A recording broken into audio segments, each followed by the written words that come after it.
आज अगर पता चल जाए ना किसी की लड़की का अच्छा रिश्ता हुआ तो पेट में दर्द होने लगता है औरतों को, पेट में। आधी औरतों को तो खाना अच्छा नहीं लगता है, चटनी खा जाती है, उन्हें पता नहीं चल रहा कितनी मिर्च खा रही। अच्छा उसका रिश्ता हुआ, अच्छा उसका रिश्ता हुआ, और सड़ा के मार रही है। अच्छा उसका रिश्ता हुआ, मार रही है सड़ा के। खा गई आधी प्याली चटनी, फिर याद है चटनी खा रही हूं मैं, समझी साग खा रही हूं। साग खा रही है तू, मार रही थी सड़ा के। हजरत अब सुनो, अब हुआ क्या? अरे बड़े तार संभाल के बड़े गुस्से में बैठे माइक वाले। अब क्या अगर बिगड़ गया तो उठा के ले जाएंगे घर को। मगर मुझे पूरी उम्मीद है दोनों बाप बेटे आए एक ही बताओ ले जाए सामान। बुरा मत मानियो, जो आता कह, और बुरा मान के तो मेरा कर भी क्या लोग, इतने लोग हैं। अच्छा जलसों में चलते हैं इसलिए बुरा नहीं मानते। समझ गए ना मौलवी लोगों की क्या तवज्जो है ना। और इंशाल्लाह अगर दिल से दुआएं दे देंगे ना बेड़ा पार हो जाएगा इंशाल्लाह। तवज्जो रखो। हुआ यूं, अब तो पेट में दर्द। अच्छा उसकी बेटी का रिश्ता ढूंढते ढूंढते ढूंढते ढूंढते पता निकालते निकालते वही पहुंचेगी उसी के घर, सीधी उसी। निरी भोली सज्जन जैसे कुछ जानती नहीं, निरी भोली निरी भोली। पहुंची वो, मैं इधर को जा रही थी इधर को आ रही थी, सोचा तुम्हारे यहाँ हो जाए। अच्छा तुम ये हो, तुम्हारे कितने बेटे कितने बच्चे? कहा 3 बेटे 2 बेटी। बड़ा बेटा बेटी है? कहा बेटा। अच्छा माशाल्लाह, कितने साल का? इतने साल का। रिश्ता हो गया कहीं? कहाँ हो गया? किसके? उसके। अच्छा उसके। कौन सी वाली बेटी थी? वो वाली। क्या? हाँ बोली उसको तो दौरे पड़ते थे, अब वो ठीक हो गई क्या? बस उस पे हवाई असर था। वैसे रिश्ता अच्छा है, उसके माँ बाप अच्छे, कर लो खाक कर ले, तूने रेड़ा मार दी तो दौरे पड़ते थे काबिल। उधर तो दौरा झूठ मूठ के पड़ा, इधर सचमुच का बढ़िया मार दी रेड़।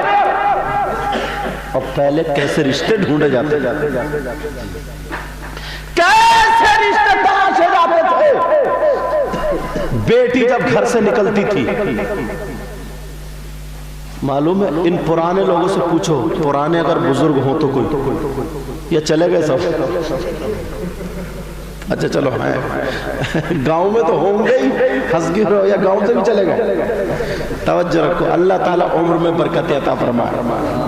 अब पुराने लोग जो होते हैं तवज्जो रखो, ओस न गिरे, आगे को आ सकते हो, और अगर वहीं सुकून से तो वहीं रहो। यहाँ बैठना चाहो यहाँ बैठे रहो, वहीं बैठे सुकून। तो पहले रिश्ता ढूंढते थे ना, तो जैसे 2 लोगों में दुश्मनी होती थी ना, तो ढूंढते थे कि फलां का दुश्मन कौन है गांव में, तो उस दुश्मन के घर जाते थे। सुनो हम उसकी लड़की का रिश्ता कर रहे हैं, कैसे हैं उसके बच्चे, कैसी लड़की? तो दुश्मन जो होता था मालूम है क्या कहता था? ये कहता था देखो भैया मेरी उसकी बोलचाल नहीं है, मेरी उसकी लड़ाई है, वो अपनी जगह है, मगर बच्ची में कोई कमी नहीं है। ये दुश्मन कहता था पहले, दुश्मन बोलता था, ये कहता था मेरी उसकी लड़ाई है, सामने से आएगा तो हम एक दूसरे को मारेंगे भी, मगर बच्ची में कमी नहीं है। देखो तुम ये सोचो, हम ये बता दें कि बच्ची में कमी है, रिश्ता तोड़वा दे, कटवा दे। पहले का दुश्मन आज के दोस्त से अच्छा होता था, और अब तो आस्तीन का सांप है, आस्तीन का सांप। अगर जब बेटी घर से जाती थी तो समझाया जाता था, कहा जाता था बेटी एक बात गांठ में बांध ले। कौन सी बात गांठ में बांध ले? कहा जाता था बेटी सुनो, तुम घर से तो जा रही हो, मैंने तुम्हें पाला है, मैंने तुम्हें पोसा है, मैंने तुम्हें बड़ा किया है, मगर बेटी तुम जिसकी अमानत थी मैंने सौंप दिया। तुम्हारी सास, तुम्हारी माँ, तुम्हारा ससुर, तुम्हारा बाप, तुम्हारे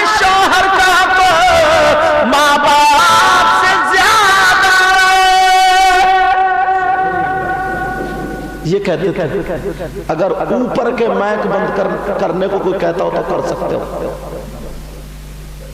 हालात को देखते हुए। ठीक है, तवज्जो रखो, वो माइक वाले खुद सेट कर लेंगे। अल्लाह, अरे फिर मैंने हाथ लगा दिया, भूल जाता हूँ। तवज्जो रखो, तवज्जो। हजरत, वो बात पूरी हो गई वहीं पर। अब ये बात निकल कर आई कि बेटी सुनो, हमसे ज्यादा हक तुम्हारे शौहर का, और इस्लाम कहता है मर्दों पर सबसे ज्यादा हक उसकी माँ बाप का, और औरतों पर सबसे ज्यादा उसके शौहर का। मगर अंदाजा लगाओ, तुम 10,000 कमा रहे हो, जितने बीवी बच्चों के खर्च हो रहे हैं उतने माँ बाप पे हो रहे हैं? कहाँ हो रहे हैं? नहीं हो रहे। जितने कपड़े अगर बीवी बच्चों को बन रहे हैं, माँ बाप के बन रहे? नहीं बन रहे। बाज ऐसे भी देखे हमने, बुद्धू मियां नहीं शादी हुई जनाब, बीबी बैठी है कमरे में, मैडम, अम्मा बैठी है दहलान में, ये आया अड्डे पे से 1 किलो सेब लेके काली पन्नी में लपेट के लाया। आप सोचा यार अम्मा बैठी है कैसे जाऊं, तो उधर को गया इधर को गया, कान खुजा तो इधर गया उधर, अम्मा देख रही थी, इसने लपेटी ऐसे कर्री करके या कोक में दबाई ऐसे करके, और कोक में दबा के आंत फटे या पेट फटे, कोक में दबा के और धीरे धीरे धीरे धीरे धीरे धीरे धीरे धीरे टेढ़ा टेढ़ा टेढ़ा से अम्मा से बच के सीधा बीबी के कमरे में जा। इससे ये पूछो, अम्मा से बच के कर सकते हो? अगर कोई मैक की ऊपर की अगर हाँ तो ठीक है, कोई बात हो तो मुझे बता दियो। अच्छा, क्योंकि यहाँ के लिए नहीं काफी। हाँ, तो एक बात बताओ, किसी की माँ, किसी की भी माँ अपने बेटे के खाने से जल सकती है क्या? सही बताओ, किसी की भी माँ। मगर इसकी सोच देखो, किससे छुपा के लेके जा रहा, तो हक अदा क्या करेगा? अल्लाह माँ चढ़ा के सिखा के भेज देती है और कहती है कि बेटी सुन, जा तो रही है, अपने ससुर को कब्जा मत दिए, अपनी सास को बुढ़िया को कब्जा मत दिए, समझे, अपने देवर को कब्जा मत दिए, और उसे गुलाम बना लिए। जब 2-1 दिन रह के जब वापस आती है तो यही माँ पूछती है कौन बोला, तो वो जेठ ठीक से नहीं बोल रहे थे। अच्छा, सास ससुर बोले, वो भी थोड़े थोड़े बोले, चल उठा, सलामी के जितने पैसे मिले मियाँ के पास, अब ला रही है मोटे मोटे तावीज करा के, इतने मोटे तावीज, अब गुलाम बन जाएगी। ला हौला वला कुव्वता इल्ला बिल्लाहिल अलील अज़ीम। क्या मेरे नबी ने अपनी बेटी की शादी नहीं की है? नबी ने अपनी बेटी की शादी की है। अल्लाह अल्लाह, अगर थोड़ी सी अनबन हो गई, थोड़ी सी बात हो गई तो सारी बातें जड़ दिया करती थी। एक दिन जरा सुनो, मुझे याद आने लगा हजरत अली और सैयदा फातिमा में थोड़ी सी अनबन हो गई। जैसे ही थोड़ी सी अनबन हुई सैयदा फातिमा और हजरत अली में, अल्लाह, सैयदा फातिमा को हजरत अली की कोई बात थोड़ी बुरी लगी। सोचा चलो अगर मैं कहूं तो हजरत अली के बुरा ना मान जाए, किससे कहलवाऊं जो हजरत अली अब की मर्तबा में कभी ये बात ना कहे। सोचा चलो अपने अब्बा से कहलवा दूं, मेरे अब्बा की तो सभी मानते और हजरत अली तो जान कुर्बान करते। सैयदा फातिमा हजरत अली के पास जाके खड़ी हो गई। हजरत अली उधर बैठे थे। हजरत अली ने देखा फातिमा, हजरत फातिमा एक बीवी वाले नखरे। हजरत अली देख के मुस्कुराने लगा, क्यों खड़ी हो? हजरत अली ने मुस्कुरा दिया, कहा क्यों खड़ी हो? अल्लाह, सैयदा फातिमा कहने लगी, ओ मेरे सरताज, मैं आपसे इजाजत लेने आई हूं। क्या लेने आई हूं? बोलो। इजाजत लेने आई। कहा काय की इजाजत? सैयदा फातिमा ने सोचा ला आज थोड़ा दवा लूं। सैयदा फातिमा बोली, आज मैं इजाजत लेने आई हूं आपकी शिकायत करूंगी अपने अब्बा जान से, मैं अपने अब्बा जान के घर जा रही हूं।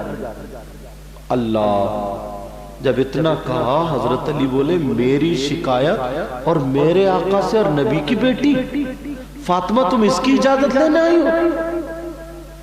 अल्लाह, हजरत अली की आंखों में आंसू आ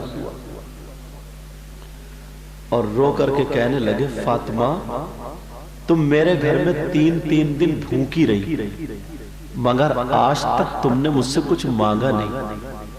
मैं ये चाहता था मेरी फातिमा मुझसे कुछ मांगे। फातिमा, तुमने एक एक जोड़ी कपड़े पेमद लगा लगा करके पहन लिए, मगर तुमने कुछ मांगा नहीं। फातिमा, मैं चाहता था कि तुम मांगो कभी। आज तुमने अगर मांगा तो वो भी मेरी शिकायत के लिए इजाजत मांगी। फातिमा, जाली इजाजत देता चली जाओ, मगर फातिमा सुनो, जाने से पहले पहले ये दुआ कर जाना, वहां पहुंचो अली की मौत हो जाए। नबी के पास शिकायत जाने से पहले पहले अली की रूह कब्ज हो जाए। जब इतना कहा, बीबी भी तो बीबी थी, सैयदा फातिमा ने अपना आंचल लिया और हजरत अली के आंसू पोंछ दिए, और पोंछने के बाद दुआ कर दी, कहा ऐ अल्लाह, मेरे अली की उम्र और इज्जत में बरकतें अता फरमा। कहां है आज बीबियां ऐसी?